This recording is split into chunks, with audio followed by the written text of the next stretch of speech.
Pondok Pesantren Mambaul Hikam Mantenan di Udanau, Kabupaten Blitar, Jawa Timur, pemirsa, memiliki tradisi sholat tarawih yang sangat cepat, di mana hanya dibutuhkan waktu sekitar 7 menit untuk menyelesaikan 20 rakaat sholat tarawih dan 3 rakaat sholat witir.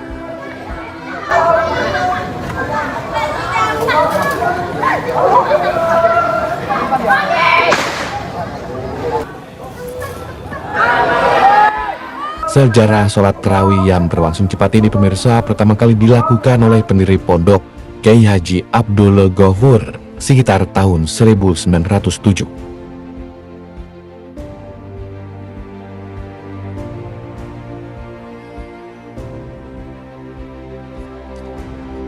Pihak pesantren memastikan tidak ada rukun sholat yang tertinggal dan sholat tersebut sah sesuai syariat hukum Islam. Sholat cepat di Pondok Pesantren Mambaul Hikam dilakukan hanya untuk sholat tarawih dan witir saja. Untuk sholat 5 waktu dijalankan seperti pada umumnya pondok-pondok lain.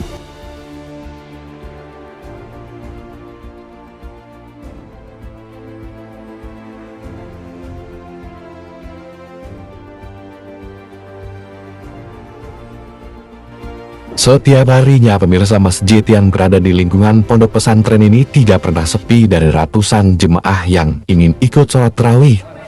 Tidak hanya jemaah dari lingkungan pondok pesantren Mambaul Hikam saja, sholat tarawih cepat ini diikuti oleh warga sekitar dan dari kabupaten lain seperti Kediri serta Tulungagung.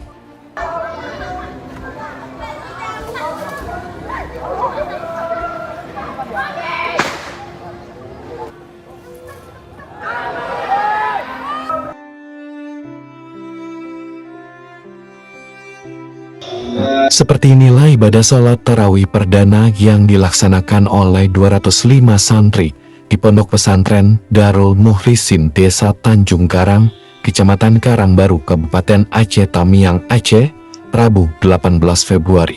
Ibadah ini merupakan salah satu kegiatan yang ditunggu para santri pasca bencana banjir bandang yang menggenangi sekolah mereka pada November lalu. Sebelumnya, selama hampir 2 bulan, masjid tersebut ditutupi lumpur dan tumpukan kayu. Namun kini seluruh kegiatan keagamaan bisa kembali dilaksanakan. Alhamdulillah, bersyukur kak, udah bisa dipakai lagi untuk sholat. Seneng lah kak, udah bisa dipakai lagi masjidnya untuk sholat. Kalau hari-hari biasa, setiap sholat isya kami belajar kak, belajar bahasa Arab. Saat ini seluruh aktivitas di berbagai rumah ibadah juga mulai berangsur normal walaupun belum pulih sepenuhnya. Untuk persiapan Ramadan kita yang sedikit berbeda, tahun ini anak santriwati itu ikut sholat berbarengan di Masjid Putra. Itu kita 3.000-an jamaah, kita itu bisa nampung sampai 3.000 jamaah. Masyarakat umum alhamdulillah kita juga banyak jamaah-jamaah yang memang lebih memilih sholat di sini kan, dan terbuka juga untuk siapa, apa orang kebetulan lewat atau musafir.